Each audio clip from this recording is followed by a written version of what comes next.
మర్చిపోవాలి. కోడి కత్తి డ్రామా, గులకరాయి డ్రామా మర్చిపోయారా తమ్ముళ్ళు మీరు?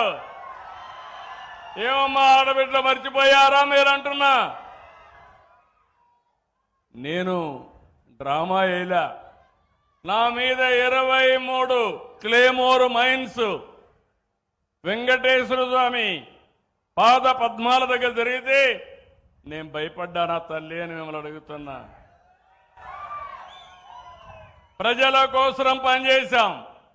ప్రజల కోసం పనిచేసినప్పుడు భయపడవలసిన అవసరం లేదు. వీళ్ళు చేసే పని చూస్తా ఉంటే అంతా కూడా చేసే తప్పుడు పనులు, మీడియాలో మాత్రం ఫేక్ మీడియా పెట్టి నేను దానికి సమాధానం చెప్పాలంట. నిన్నే చూస్తున్నారు వీళ్ళ యొక్క మనుషులు తప్పుడు డాక్యుమెంట్స్తో దివ్యాంగుల పింఛన్ తీసుకున్నారు. వాడు ఆటో డ్రైవింగ్ చేస్తాడు, ట్రాక్టర్ డ్రైవింగ్ చేస్తాడు, చేయలేదంటాడు.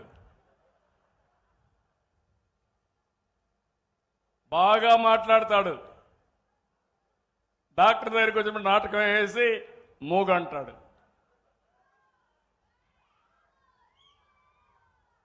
అలాంటి పార్టీ ఇది. చేతులుండే వాళ్ళకి వికలాంగులు పింఛను కావాలి, చేతులు లేవని మూగ బాగా మాట్లాడేవాడు మూగ అని డెమ్ అండ్ డెఫ్ అని పింఛన్లు తీసుకుని ప్రజల్ని మోసం చేయాలనుకుంటున్నారు. నేను ఒకటే చెప్తున్నా, ఈ నెలలో అందరికీ పింఛన్లు ఇచ్చాను. కానీ మీరు కూడా ఆలోచించండి, నాకు సోషల్ ఆడిట్ జరగాలి.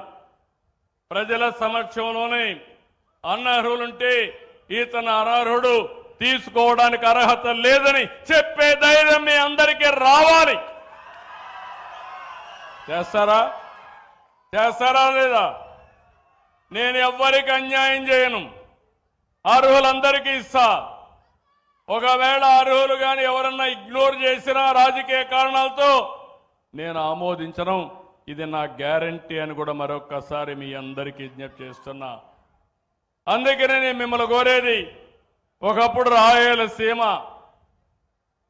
ఎక్కడ చూసినా ఫ్యాక్షన్లు, కడప జిల్లా ఒకప్పుడు చూసారు, అవునా? జ్ఞాపకం తల్లే మీకు? ముఠా కక్షలు జ్ఞాపకం ఉన్నాయి తమ్ముళ్ళు? రక్తం పారిన విషయం గుర్తుందా మీకు? ఆ రక్తం పారించిన ఈ రాయలసీమలో నీళ్లు బారించే సత్తా తెలుగుదేశం పార్టీకి ఎన్డీఏకుంది.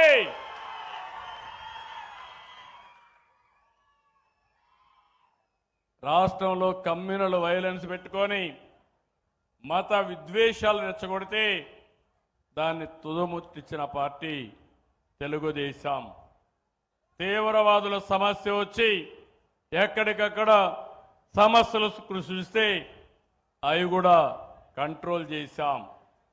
ఇంకో పక్క రాష్ట్రంలో రౌడీ అనేవాళ్ళు లేకుండా చేశాం. ఈరోజు నేను హామీ ఇస్తున్నా, మా ఆడబిడ్డల జోలుకి ఎవరైనా వచ్చి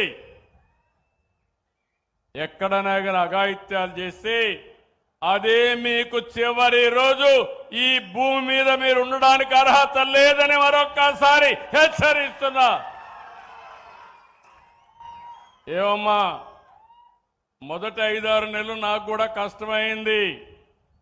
చెప్పా, తాట తీస్తానని చెప్పా. ఇప్పుడిప్పుడు కొంచెం కంట్రోల్లోకి వస్తున్నారు. ఇంకా కూడా ఫేక్ వార్తలు పెట్టి మీరు చూశారు. ఎలాంటి వాళ్ళంటే, ఒక సింగయ్య వాళ్ళ కారు కింద పడతాడు, నా పోలీసులే, పోలీసులు చూస్తూ ఉంటారు. వాడిని హాస్పిటల్కి తీసుకుపోరు. తీసుకుపోకపోతే తర్వాత పంపిస్తే మళ్ళా వాళ్ళని పిలిపించి మోసం చేసి అతన్ని వాళ్ళ వైఫ్ దగ్గర చెప్పిస్తారు. అంబులెన్స్ చంపేశారంట.